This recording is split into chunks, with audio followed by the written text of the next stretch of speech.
Manju Vedic astrology మరియు tarot reading 9346559610.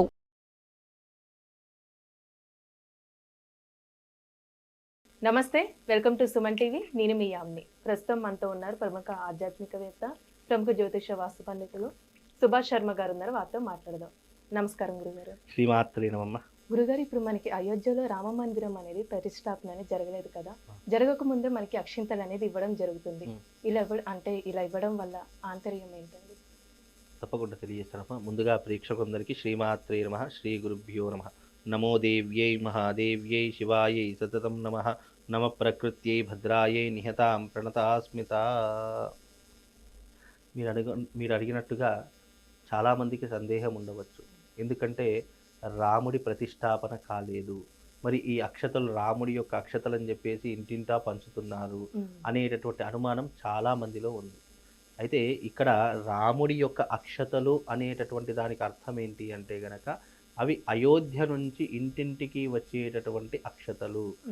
మనది కర్మభూమి, అది పుణ్యభూమి. అంటే ఉత్తర భారతదేశం అంతా పుణ్యభూమితో సమానము, దక్షిణ భారతదేశం అంతా కూడా కర్మభూమితో సమానము.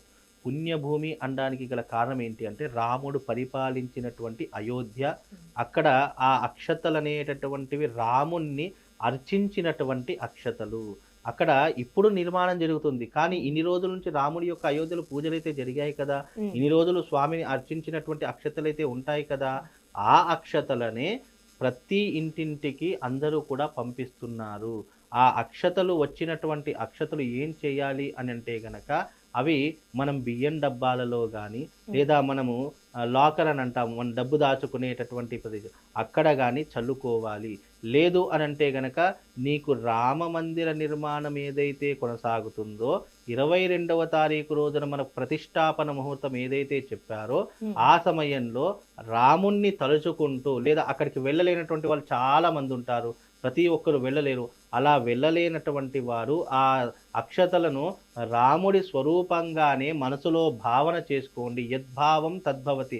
అలా మనసులో భావన చేసుకొని స్వామి నమస్కారం చేసుకొని ఆ అక్షతలు తలపైన చల్లుకున్న రాముడి యొక్క సంపూర్ణమైనటువంటి అనుగ్రహంతో పాటు అక్కడ ప్రతిష్టాపన ఏదైతే జరుగుతుందో ఆ ప్రతిష్టాపనలో పాల్గొన్నటువంటి పుణ్య ఫలితం మనకు దక్కాలి అనేటటువంటి ఒక సంకల్పంతో ఈ అయోధ్య నుండి ఈ అక్షతలు కూడా ఇంటింటికి పంచుతున్నారు.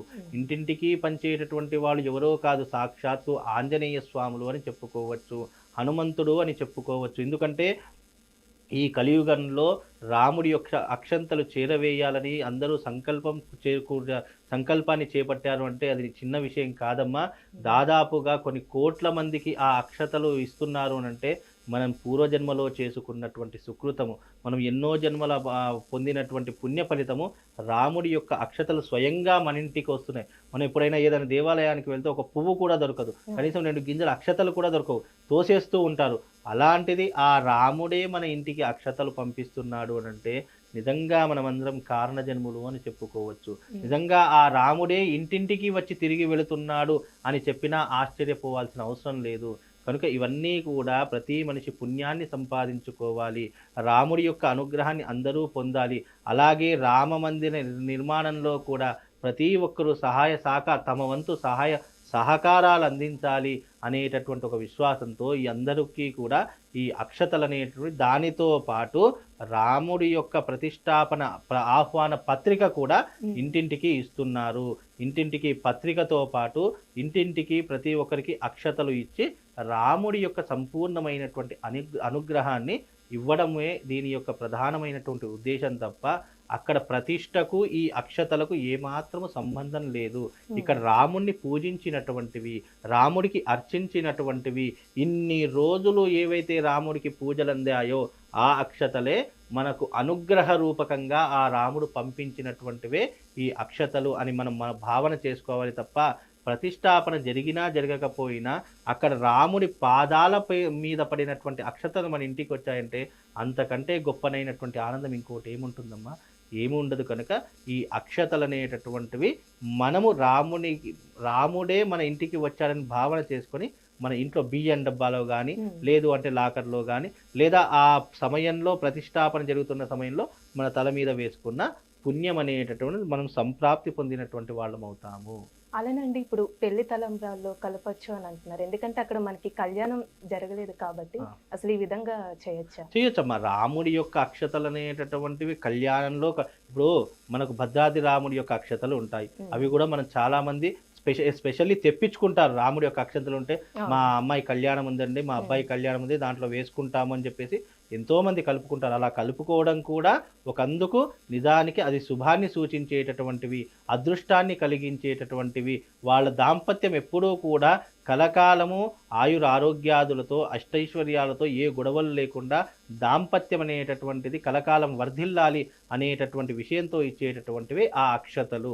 కనుక ఆ అక్షతలు అనేటటువంటివి ఆ రకంగా కలుపుకోవడం ద్వారా కూడా వాళ్ళు పుణ్యాన్నే సంపాదించుకుంటారు తప్ప అందులో దోషం లేదు, ఎలాంటి ఇబ్బంది లేదు. కాబట్టి ఈ అక్షతలు రాముడి యొక్క పేరు మీదుగా రాముణ్ణి పూజించినటువంటి విధానంతో రాముణ్ణి అర్చించినటువంటి అక్షతలే మన ఇంటికి వస్తున్నాయి. అవి ఇప్పుడు మనం ఇంటికి వెళితే చాలామంది ఏం చేస్తారంటే అప్పట్లో అంటే మా ఈ దాదాపు 20 సంవత్సరాల కింద ఏం చేస్తామంటే పత్రికలు అంటే పెళ్లి పత్రికలు అలాగే 2 కుడుకలు దాంట్లో ఒక పోక వక్క కానీ పెట్టి పత్రికలు ఇచ్చేటటువంటి వాళ్ళు. ఇప్పుడు కేవలం పత్రికలు మాత్రమే ఇస్తున్నారు. దాని మీద పెట్టేటటువంటి ఆకులు కానీ ఈ యొక్క కొబ్బరి వక్కలు ఏమి పెట్టడం లేదు. కానీ అదే సనాతన ధర్మంలో ఏదైతే విలువ ఉందో ఆ ధర్మంతో పాటు ఇంటింటికి రాముడి యొక్క ప్రతిష్టాపన ఆహ్వాన పత్రికతో పాటు ఈ అక్షతలు కూడా వచ్చినా రాకపోయినా రాముడి అనుగ్రహం మీ ఇంటికి వస్తుంది అనేటటువంటి విషయం ద్వారా ఈ అక్షతలు ఇస్తున్నారు. వాటన్నిటినీ కూడా మనం పూజనీయ వస్తువులుగా చూసి మనం దాన్ని గౌరవించడం ద్వారా మనకు మన కుటుంబానికి రాముడి యొక్క సంపూర్ణమైనటువంటి అనుగ్రహం కలుగుతుందమ్మా. చాలా చక్కగా తెలియజేశారు గురుగారు. ధన్యవాదాలు. శ్రీమాత్రే నమః.